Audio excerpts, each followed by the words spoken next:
નમસ્કાર વિદ્યાર્થી મિત્રો, ધોરણ 12 ની અંદર એકાઉન્ટ વિષયમાં આપણે ચેપ્ટર નંબર 5 જેનો આપણે અભ્યાસ કરતા હતા એમાં આપણે લાસ્ટમાં પ્રવેશ આ ચેપ્ટરની અંદર આપણે તો કે પ્રવેશ આપવાના કારણ અને પ્રવેશ સંબંધી આપણે જરૂરી માહિતી મેળવી। આપણે વાત કરી કે ભાઈ આ ચેપ્ટર માંથી તો કે 8 માર્કનો દાખલો પૂછવામાં આવે છે। કેટલા માર્કનો દાખલો પૂછવામાં આવે છે? 8 માર્કનો। હવે આપણે એમાં જો દાખલા નંબર જે 8 છે એનો આપણે અભ્યાસ કરીએ।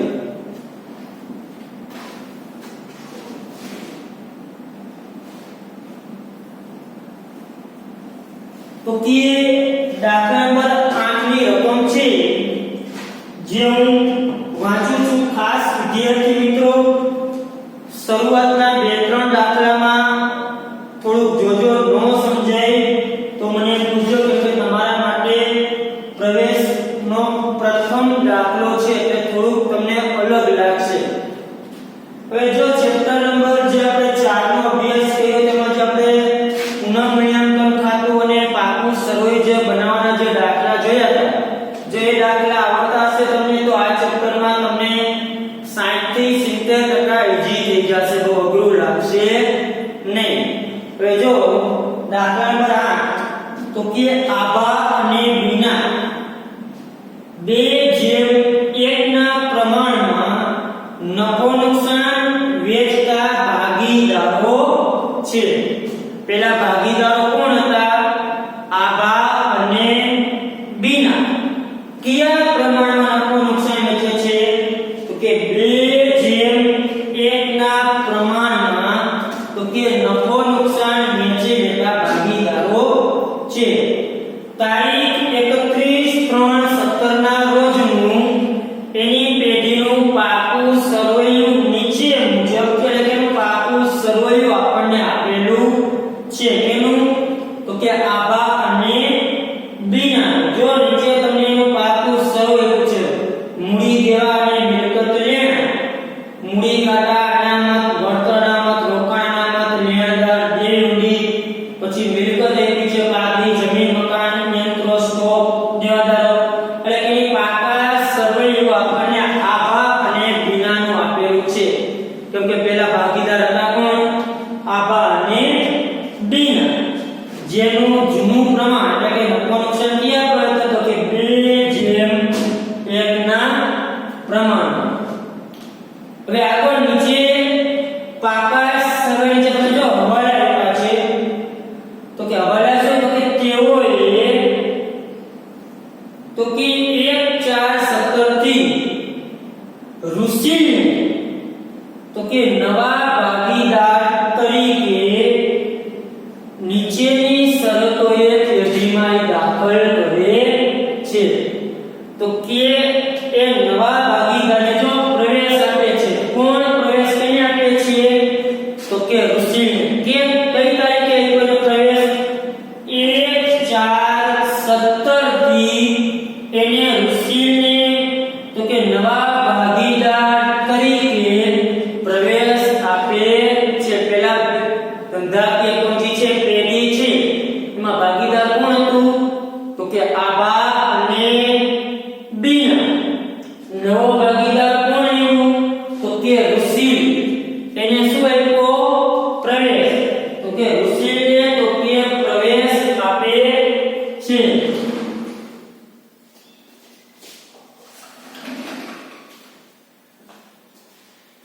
તો કે ઋષિને ભાગીદારી પેઢીમાં પ્રવેશ આપ્યો। હવે આગળ એની શરતો આપણે નીચે આપી છે। જો નીચેની શરત છે તો કે પ્રવેશ આપ્યો। શું શું શરત છે? તો કે પહેલું હવાલે તો કે ઋષિ 1 લાખ મૂડી તરીકે અને 24,000 પાઘડી પેટે રોકડા લાવશે। કે ભાઈ ઋષિને ભાગીદારીમાં પ્રવેશ આપ્યો કે ભાઈ આભા અને બીના, એ અને બી ને શોર્ટમાં લખ્યું છે। ઋષિ છે એ નવો ભાગીદાર છે, એને પેઢીમાં પ્રવેશ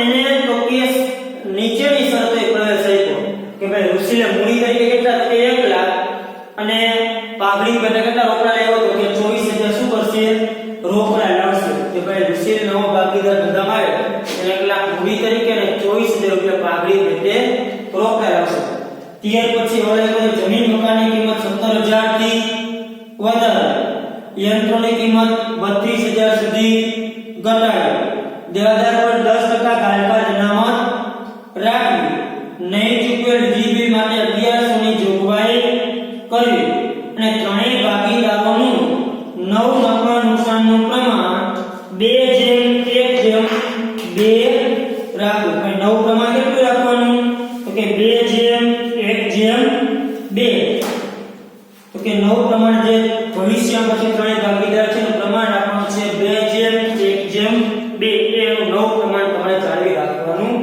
છે હવે જો દાખલો ગણવો કેવી રીતે સૌપ્રથમ પ્રવેશનો દાખલો હોય એટલે 4 ખાતા બનાવી નાખવાના પુનઃમૂલ્યાંકન ખાતું મૂડી ખાતા રોકડ અથવા બેંક ખાતું અને પ્રવેશ બાદનું પાકું સરવૈયું આ 4 ખાતા તમારે તૈયાર કરવાના મૂડી ખાતામાં નામ કેના આવે તો કે બે જે ચાલુ ભાગીદાર હોય તે અને ત્રીજો જે પ્રવેશ પામતો હોય એ મોસ્ટ ઓફ તમને દાખલાની અંદર 3 જ ભાગીદાર થતા હશે બે હશે અને એક ભાગીદાર નવો પ્રવેશ પામશે એટલે કે એ આભા બીના અને ઋષિ મૂડી ખાતામાં આ મુજબ પુનઃમૂલ્યાંકન ખાતું પાકું અને રોકડ ખાતાના નમૂનો તમે આગળ જોઈ ગયો છે મૂડી ખાતા જે તૈયાર કરો એ આ મુજબ વિગત જે ભાગીદાર જેટલા હોય માં જે પ્રવેશ પામનાર ભાગીદાર હોય એનું પણ નામ આવે પ્રવેશ કોણ પામે છે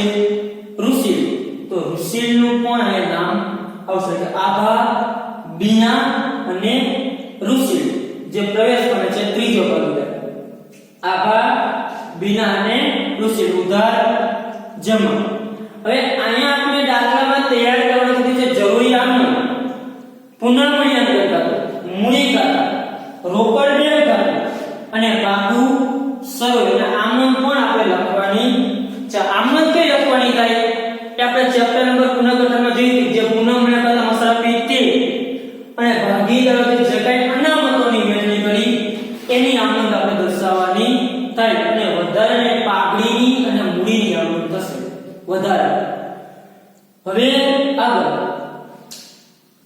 તો કે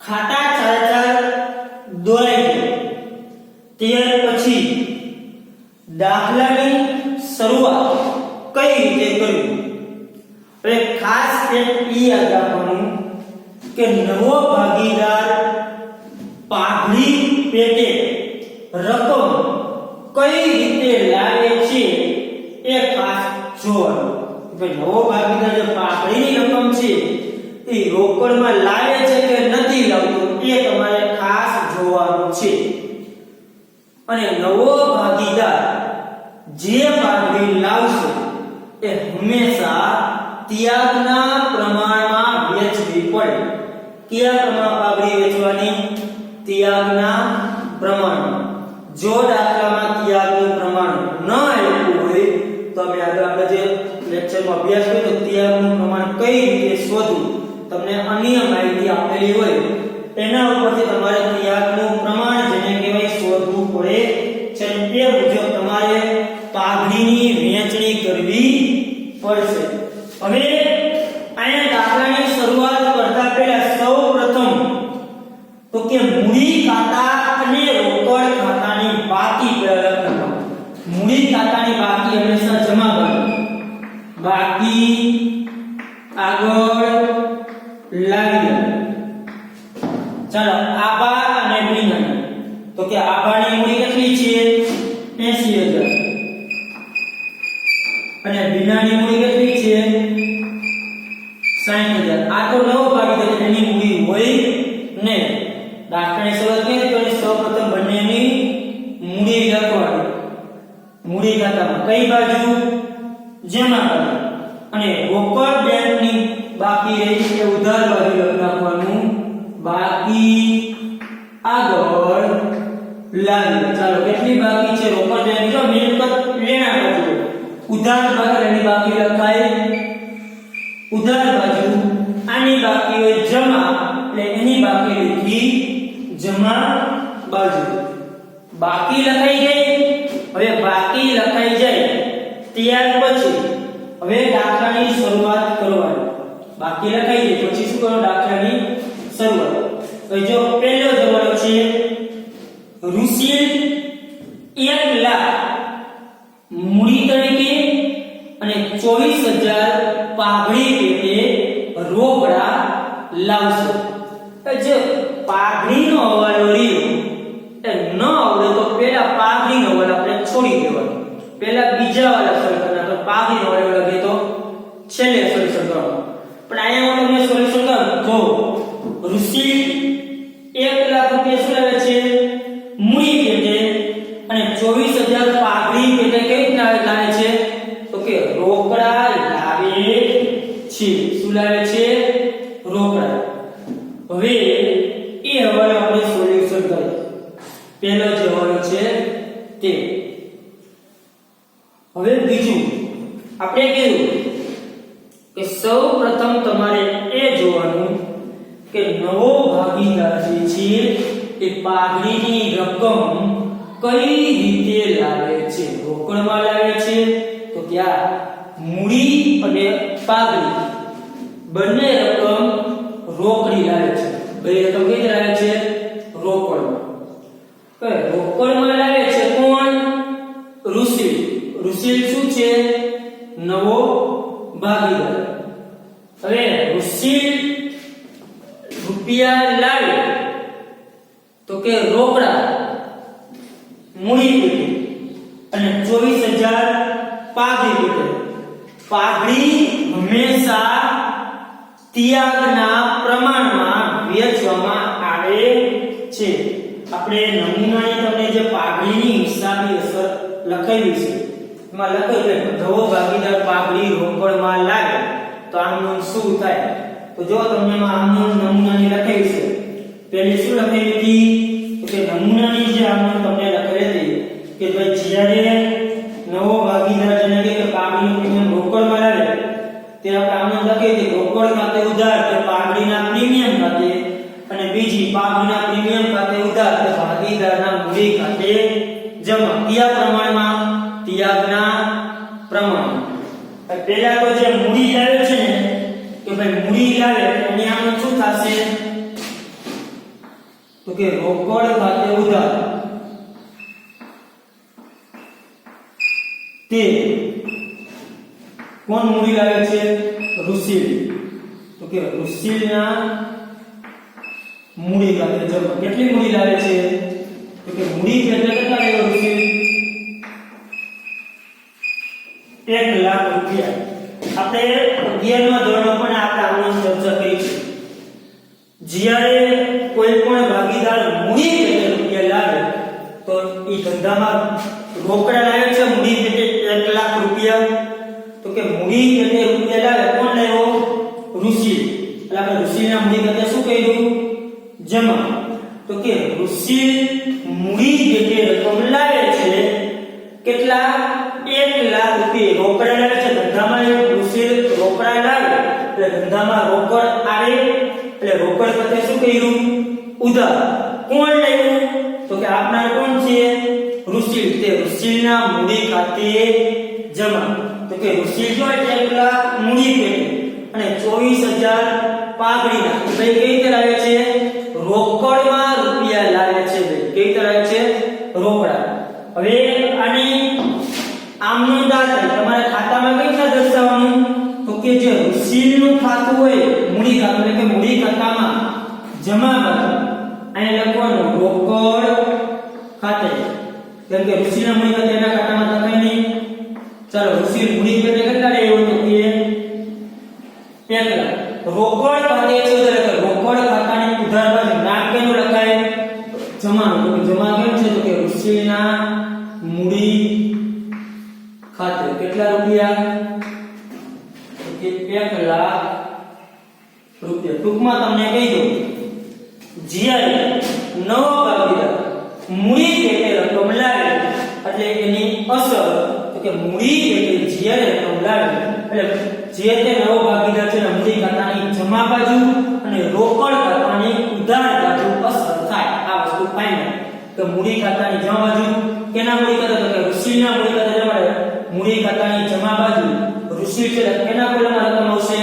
ઋષિના એના મૂડી ખાતાની જમા બાજુ નામ કેનું લખાય ઉધાર કેના ખાતે રોકડ ખાતે અને રોકડ ખાતે ઉધાર એટલે રોકડ ખાતાની ઉધાર બાજુ નામ કેનું લખાય જમા કોણ છે ઋષિના મૂડી ખાતે ફરજિયાત જ્યારે ભાગીદાર રોકડમાં મૂડી લાવે ત્યારે અસર આ જ થશે ફાઇનલ જ્યારે ભાગીદાર મૂડી લાવે અને એક તો મૂડી ખાતાની જમા બાજુ જે નવો ભાગીદાર છે એના અને બીજી અસર આવશે જે ભાગીદાર રોકડા લાવે છે જો રોકડા લાવતો હોય તો રોકડ ખાતામાં મિલકત લાવતો હોય મિલકત લેણા બાજુ આવશે આ વસ્તુ ફાઇનલ થઈ ગઈ ગોખી જ નાખવાની કે મૂડી લાવે એટલે મૂડી ખાતાની જમા બાજુ જે નવો ભાગીદાર છે એના અને રોકડ ખાતાની ઉધાર બાજુ ત્યારે રોકડા લાવે ત્યારે અને પાઘડી કેવી લાવે છે રોકડમાં કેટલી લાવે છે 24000 રૂપિયા કેટલી લાવે છે 24000 રૂપિયા હવે પાઘડી લઈ આપણે કીધું પાઘડી કઈ રીતના વેચવામાં આવે ત્યાગના પ્રમાણમાં એ પાઘડી કેવી રીતે લાવે છે તો કે પાઘડી પણ રોકડમાં જ લાવે છે પાઘડી લાવે છે કેટલા રોકડમાં તો કે રોકડમાં જે પાઘડી લાવતો હોય ભાગીદાર તે આનું સૂત્ર છે પહેલી થશે આ રોકડ ખાતે ઉધાર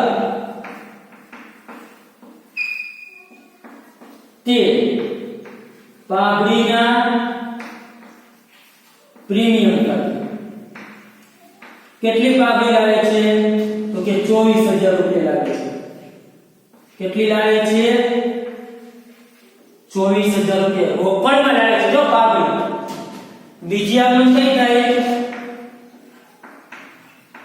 તો કે પાઘડીના પ્રીમિયમ ખાતે ઉધાર તે તો કે નવો ભાગીદાર જે કઈ પાઘડી લાવે તે મળે કે જૂના ભાગીદારને મળે તો તે A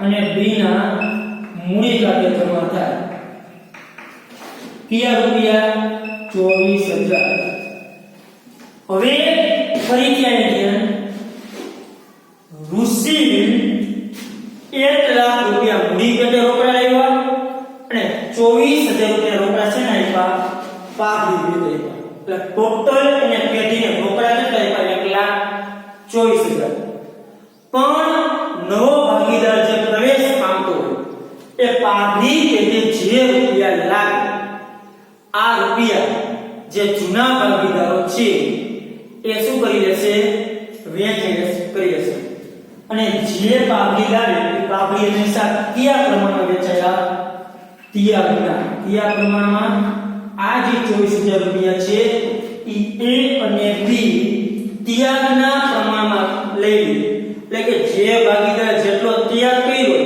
એ મુજબ રૂપિયા ફાળવશે હવે આપણે રકમમાં પહેલા તો એ જો જે પાઘડીનો હવાલો ખાસ ઇમ્પોર્ટન્ટ અને આ મૂડીનો આ ચેપ્ટર અંદર ખાલી આ જ હવાલો ઇમ્પોર્ટન્ટ છે બાકી કોઈ વસ્તુ અલગ છે નહીં મૂડી અને પાઘડી કઈ રીતે છે મૂડી કઈ રીતે છે અને તો કીધું છે કે મૂડી કઈ રીતે લાવે છે રોકડમાં લાવે છે એટલે મૂડીનો આપણે હવાલો આપી દીધો કે રોકડ લાવે છે એટલે રોકડ ખાતાની ઉધાર બાજુ અને મૂડી ખાતાની જમા બાજુ હવે જે પાઘડીનો હવાલો છે કે પાઘડી જે કાંઈ એ ભાગીદાર રોકડમાં જો લાવતો હોય એ ભાગીદાર રોકડમાં પાઘડી લાવે ત્યારે આ પાઘડી જે છે એ ત્યાગના પ્રમાણમાં જૂના ભાગીદારને મળે તો સૌપ્રથમ આપણે એ જોયું કે રકમમાં આપણે ત્યાગનું પ્રમાણ આપેલું છે જો આપ્યું છે તો કે રકમમાં આપણે ત્યાગનું પ્રમાણ નથી તો સૌપ્રથમ ત્યાગનું પ્રમાણ ન આપ્યું હોય તો આપણે ત્યાગનું પ્રમાણ શોધવું પડશે શું કરવું પડશે ત્યાગનું પ્રમાણ શોધવું પડે તો ત્યાગનું પ્રમાણ શોધવું કઈ હવે આપણે રકમમાં જો શું આપણને માહિતી આપી છે ત્યાગનું પ્રમાણ નથી પણ તમને આપ્યું છે જૂનું પ્રમાણ કેટલું આપ્યું છે તો કે જો જૂનું પ્રમાણ આપ્યું 2:1 અને આપ્યું છે નવું પ્રમાણ 2:1 ને નવું પ્રમાણ કેટલું આપ્યું છે 2:1:2 તમને દાખલાની અંદર જૂનું પ્રમાણ અને નવું પ્રમાણ આપ્યું છે જો શરૂઆતના રકમ પહેલા ક્યાં કહ્યું તો કે 2:1 ના પ્રમાણમાં નફો નુકસાન વેચતા હતા અને નવું પ્રમાણ આપ્યું છે કે ભાઈ નીચે જો છે કે ત્રણેય ભાગીદાર નવું પ્રમાણ કેટલું છે 2:1:2 તો કે આપણે જે ત્યાગનું પ્રમાણ શોધવાની જે ગણતરી કરતા હતા એમાં જોઈએ કે જૂનું પ્રમાણ અને નવું પ્રમાણ આપણી પાસે હોય તો ત્યાગ કઈ રીતે શોધી શકાય તો કે ત્યાગ આ રીતે શોધી શકાય કે જૂનો ભાગ માઈનસ નવો ઓકે જ્યારે જૂનું પ્રમાણ અને નવું પ્રમાણ હોય તો આપણું ત્યાગનું સૂત્ર છે ભાઈ જૂના ભાગમાંથી જે નવો ભાગ છે એ માઈનસ કરી નાખો એટલે શું થાય તમને ત્યાગ હવે નામ શું છે આ ભાગ અને બિન આપણે ત્યાગ કેનો શોધવાનો હોય જૂના ભાગીદાર નવા ભાગીદારને કાંઈ નિસ્બત નહીં તો અહીં લખી નાખો આ ભાગનો જૂનો ભાગ કેટલો થશે 2:1 છે એટલે 2/3 અને 1/3 નવો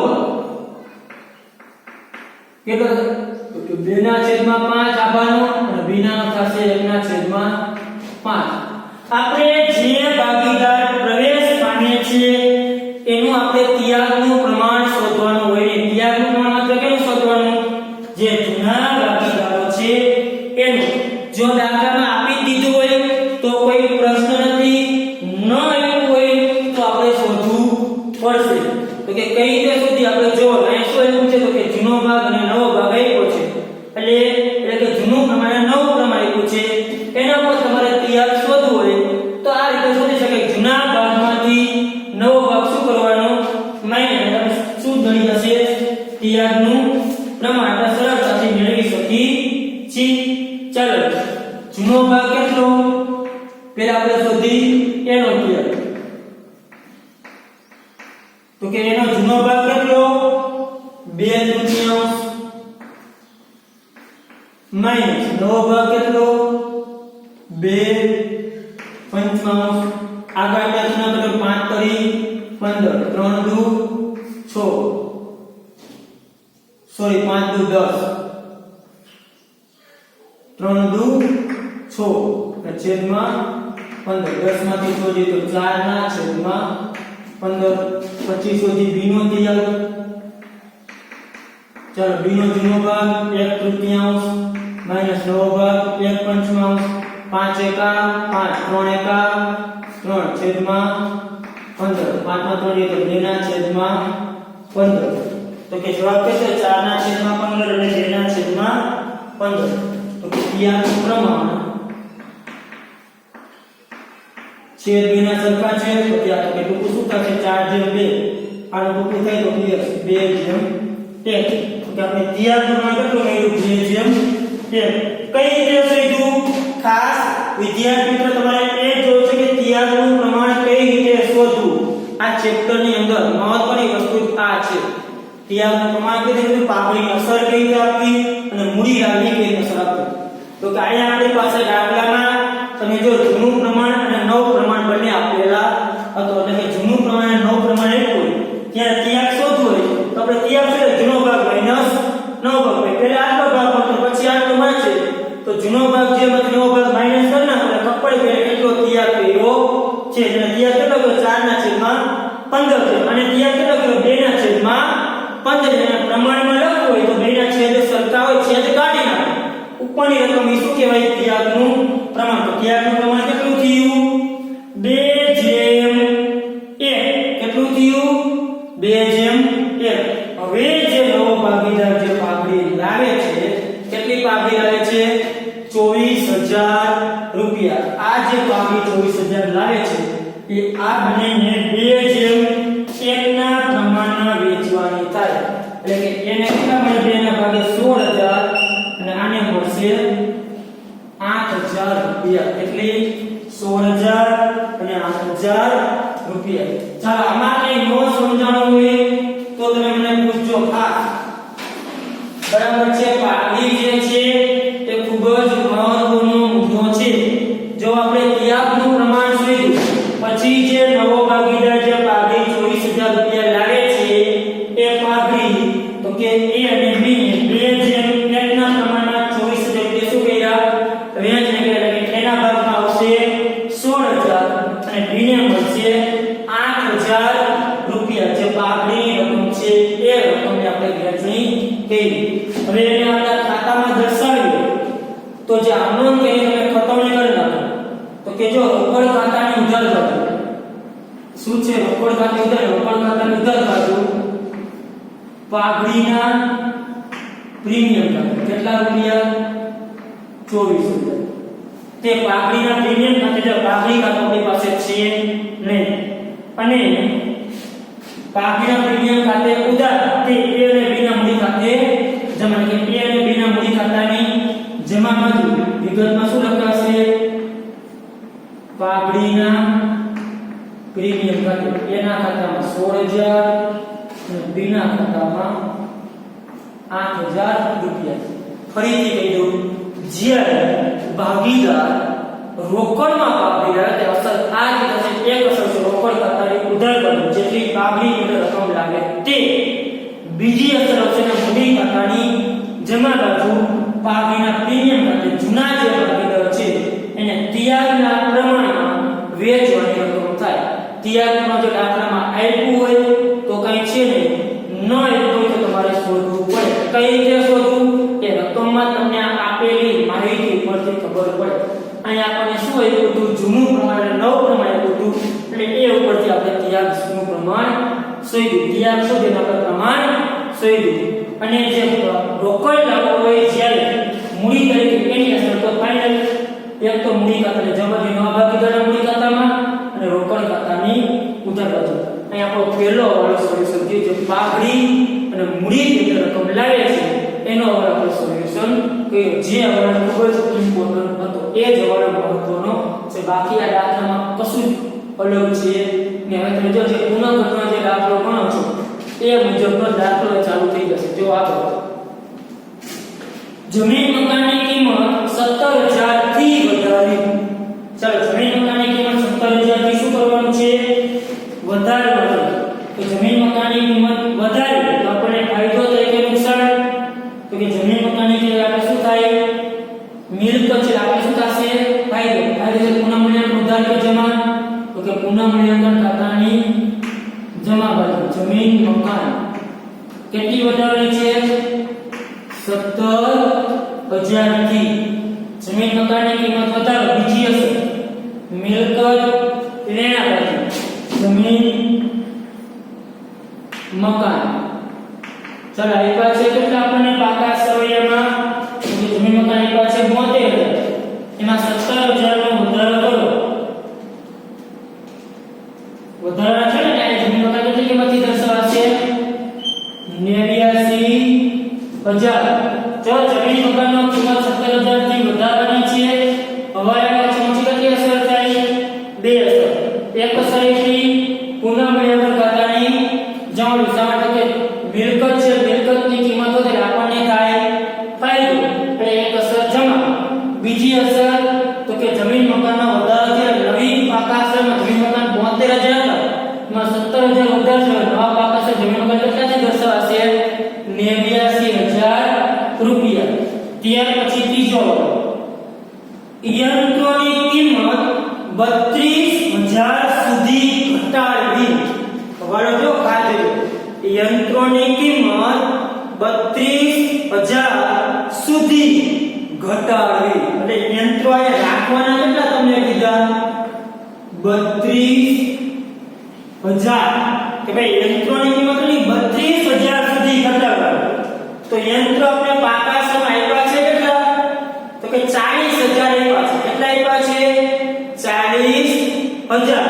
ક્યાં સુધી ઘટાડવાની 32,000 સુધી. તો કે યંત્રો નવા પાકા સમય 32,000 ની કિંમત તમારે રાખવાની છે.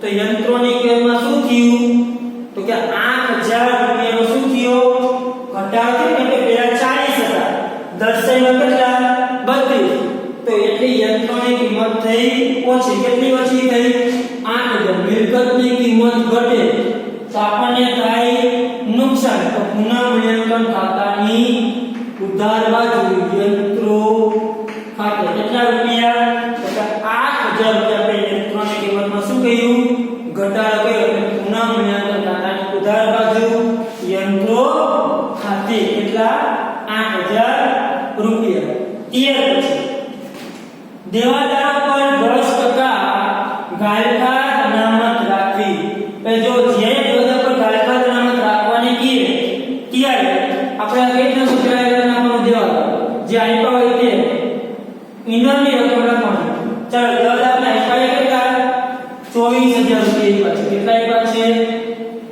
24000 પછી એમાંથી માઈનસ કરવાની ગાયકા અનામત કેટલા ટકા કીધા 10% 24000 24000 માંથી 24000 એટલે 21600 આઉટરમાં જશે 21600 હવે આપણે જોવાનું કે દેવાદાર ઇનામત 24000 ગાયકા અનામત તમે રાખી દો ત્યાર પછી જે ગાયકા રાખી 2400 પછી જો કે પાકા સમયમાં ગાયકા અનામત આપેલી છે તો કે આ કેટલી આપી છે 2000 તો આપેલી છે તો આપણે રાખી કેટલી 2400 2400 રાખી હજી નવી કેટલી આવી વધારાની 400 રૂપિયા ટ્રાયલ ખાતર આપણે શું કહેવાય ખર્ચ કહેવાય હજી 400 આપણે ખર્ચ વધારી તો વૈધી તો કઈ બાજુ લખશું ગાયકા અનામત ખાતે કેટલી નવી આવી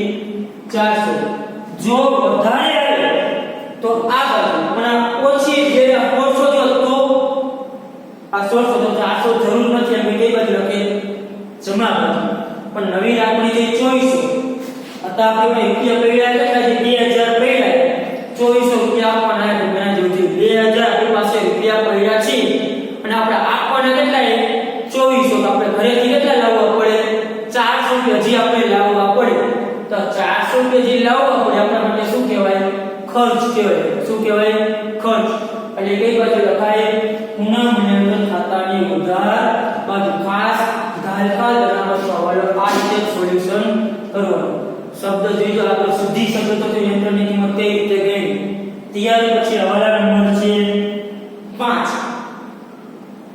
નહીં ચૂકવેલ વીજળી બિલ માટે 1100 ની જોગવાઈ કરો નહીં ચૂકવેલ વીજળી બિલ માટે આપણે જોગવાઈ કરે છે વીજળી બિલ ચૂકવેલ નથી એની જોગવાઈ એટલે આપણે ચૂકવવાનું શું થાય છે બાકી થાય વીજળી બિલ તો ચૂકવવાનું બાકી વીજળી કે આપણે ચૂકવવાના હજી વીજળી બિલના બાકી હોય તો આપણને ફાયદો થાય કે નુકસાન તો કે જે આપણે ચૂકવવાના બાકી છે તો આપણે થાય નુકસાન પુનઃ મૂલ્યાંકન ખાતાની ઉધાર બાજુ ચૂકવવાનું બાકી વીજળી ખર્ચ કેટલો છે 1000 રૂપિયા ચૂકવવાનું બાકી વીજળી બિલ બીજી અસર ક્યાં આવશે તો કે ચૂકવવાનું બાકી છે આપણે દેવું કે એટલે મૂડી દેવું ચૂકવવાનું બાકી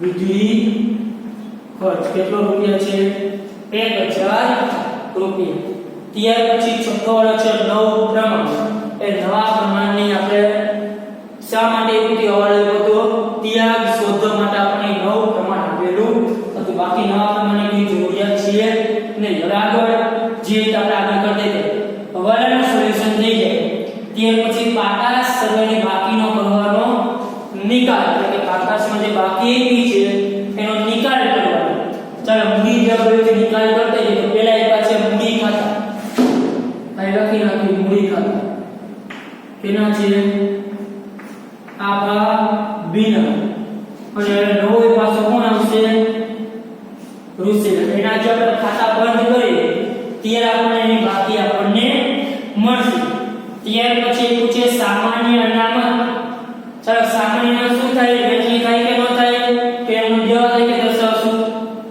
સામાન્ય શું કહેવાય અનામત અનામત ભાગીદારો વચ્ચે વેચવાનું પણ ખાસ એક વિદ્યાર્થી માટે ઈ યાદ રાખવાનું પ્રવેશના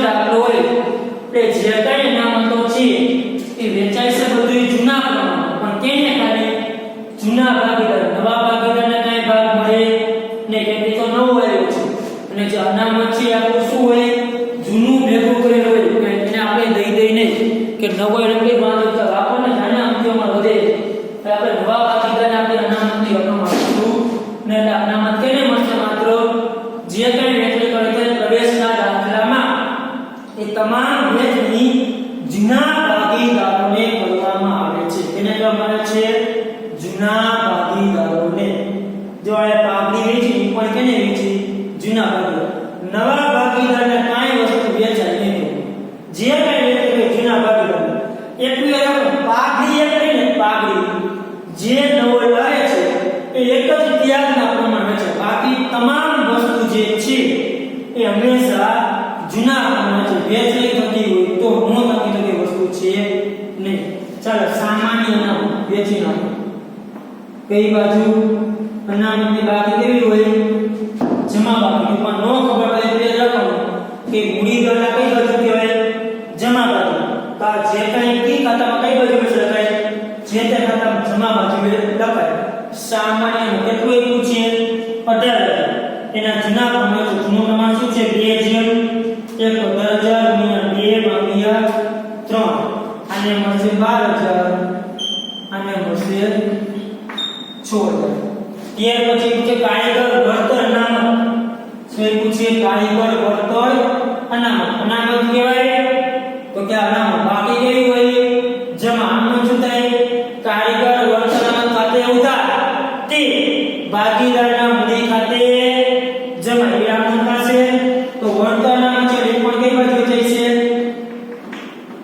જમા બાજુ. કારીગર વળતર અનામત. જ્યારે કોઈ અનામતનો આપણે ખાસ કીધું કે કારીગર અકસ્માત વળતર બંડોળ અનામત હોય એમાં જો નીચે કઈ દાવો આપ્યો હોય બાદ કોઈ પછી વેચીને આને કોઈ હવાલા આપણને અકસ્માત વળતરનો દાવો આપ્યો છે ને ચાલો કારીગર કેટલું છે? 4500. 2000 ના પડે છે 3000 અને 1500 રૂપિયા. 3000 અને 1500. ત્યાર પછી શું પૂછે? રોકાણ અનામત. ચાલો અનામત શબ્દ છે જે ભાગીદાર છે શું થાય? વેચે છે. કઈ બાજુ છે? જમા બાજુ છે. ટૂંકમાં જમા બાજુ છે. વેચણી કઈ બાજુ થાય? જમા બાજુ. રોકાણ અનામત. ટૂંકમાં એવું કહું મૂડી આ બાજુની બદલે આ બાજુ છે. મિલકત ઉધાર બાજુ છે. અને આપણો નિયમ છે જેની જેવી બાકી હોય એ બાજુ એને દર્શાવવામાં આવે છે. એની બાકી જમા બાજુ વેચે. કેટલું છે? 1500 રૂપિયા છે.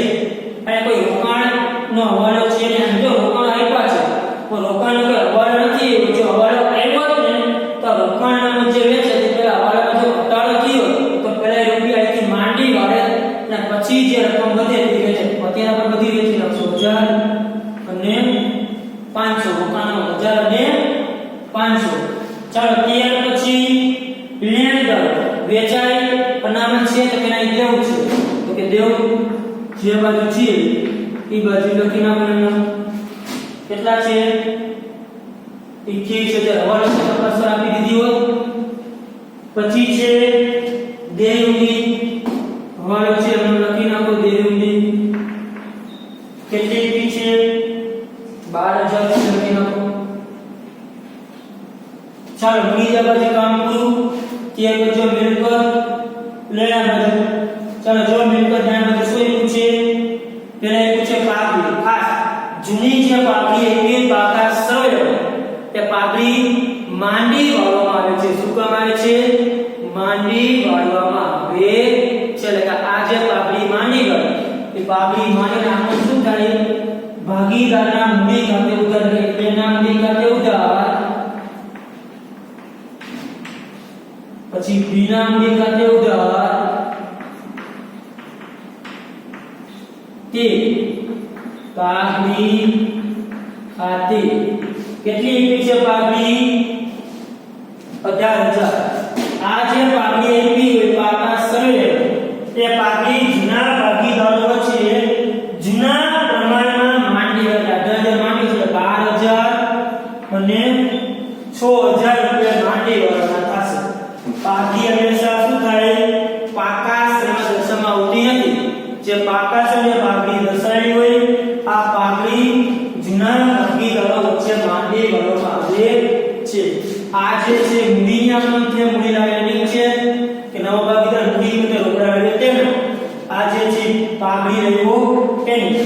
આ છે પાઘડી માંડી વાળી તેના કઈ બાજુ દર્શાય પાઘડી મૂડી કાકાની ઉધાર બાજુ પાઘડી ખાતે જે રકમ માંડી લખી 12000 અને 6000 ચાલો ત્યાર પછી જમીન મકાન લખી નાખ્યું છે યંત્રો લખી નાખ્યા છે સ્ટોક આવ્યું છે નથી એટલે લખી નાખ્યો કેટલો આવ્યો છે સ્ટોક 36000 રૂપિયા ત્યાર પછી દિવાલો લખી નાખ્યા છે આપણે રોકાણ ભેગા છે લખી નાખો રોકાણ કેટલા આપ્યા છે રોકાણ આપ્યા છે 8000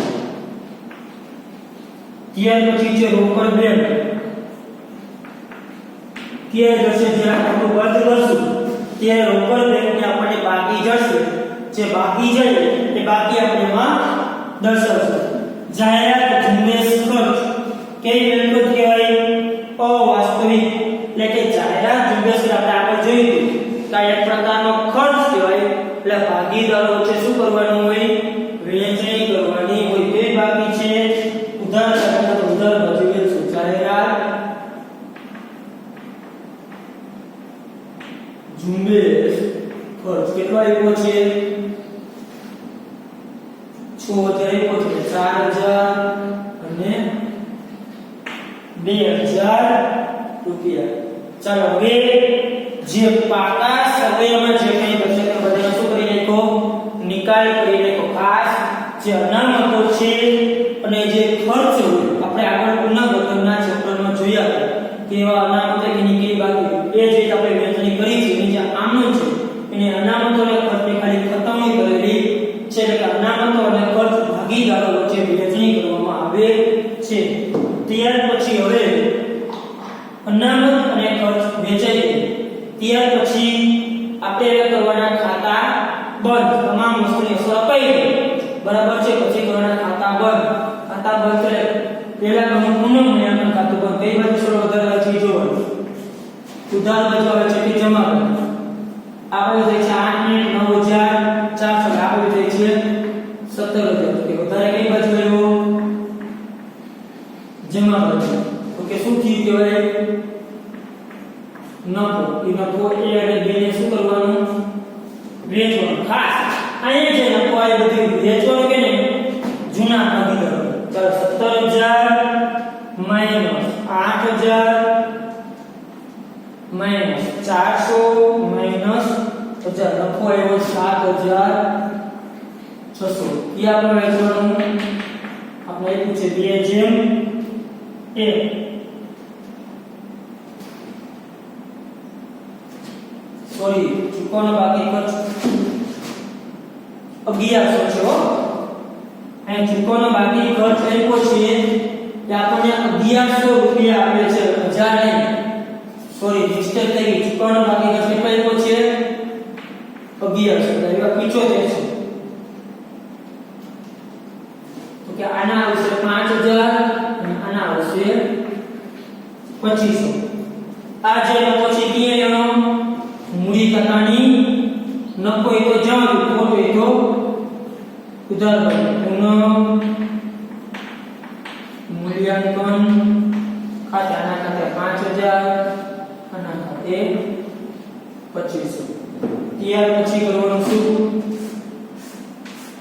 મૂડી ખાતું કરવાનું બસ મૂડી ખાતું કરવાનું કઈ બાજુ ઉધાર આવે જમા બાજુ ઉધાર આવે કઈ બાજુ આવે મૂડી ખાતાનો સરળ જમા બાજુ આનો 1 લાખ એમનો ચાલ આપણે સરળ કરો તો કે 80000 16000 12000 3000 1000 અને 5000 1,17,000 આ બાજુ મૂકીઓ 1,17,000 ત્યાર પછી બીનો કરી 60000 8,000 6,000 1,500 500 અને 2500 $7,500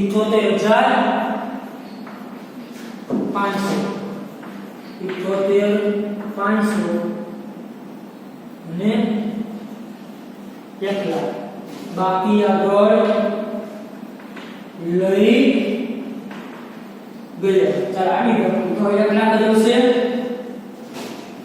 1,70 માંથી 16,000 જાય તો આની બાકી 1,01,000. 78,500 માંથી 6 ને 8,000 જાય આની બાકી 70,500. મૂડી ખાતાની જે બાકી આ લખી નાખો. ચાલો તેની બાકી કેટલી? 1,01,000. આની બાકી 70,500 અને આની બાકી છે 1,00,000 રૂપિયા. ત્રણેય નો સરવાળો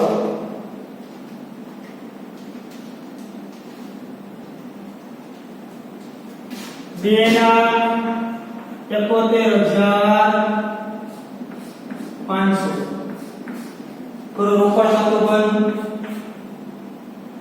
2,000 1,26,000. ચાલો જમા બાજુ કાંઈ રકમ છે ને એટલે બાકી આગળ લઈ ગયા કેટલું? 1,26,000 રૂપિયા. રોકડ બેંક લખી નાખો 1,26,000 રૂપિયા. કરી નાખો સરવાળો બંને બાજુ.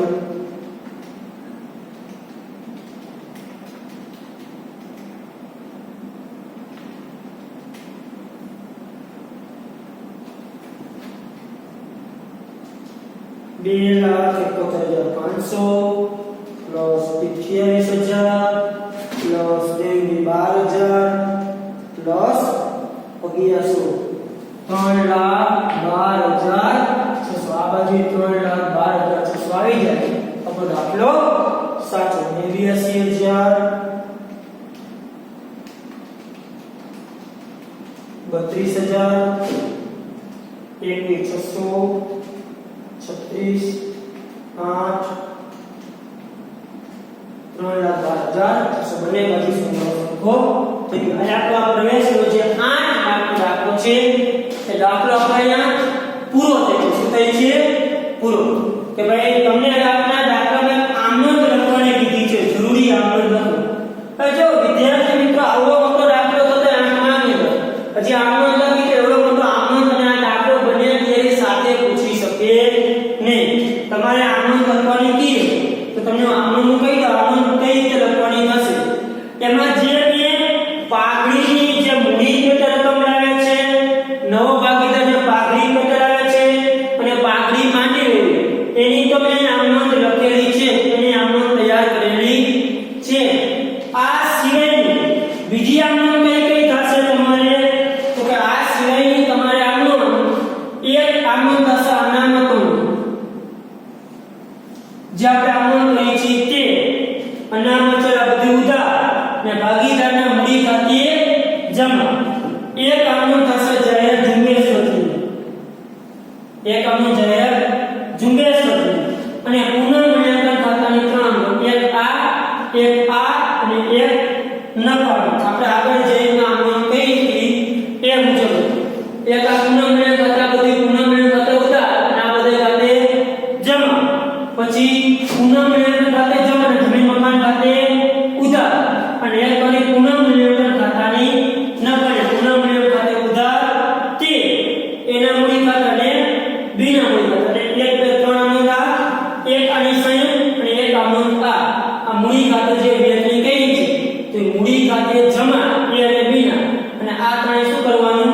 ઉધાર. સંયુક્ત કરવી તો સંયુક્ત અને દરેકની અલગ કરવી તો અલગ અને એક કરવાની જાહેરાત ઝુંબેશ ખર્ચની અને જે પાઘડીની અને નવો ભાગીદાર જે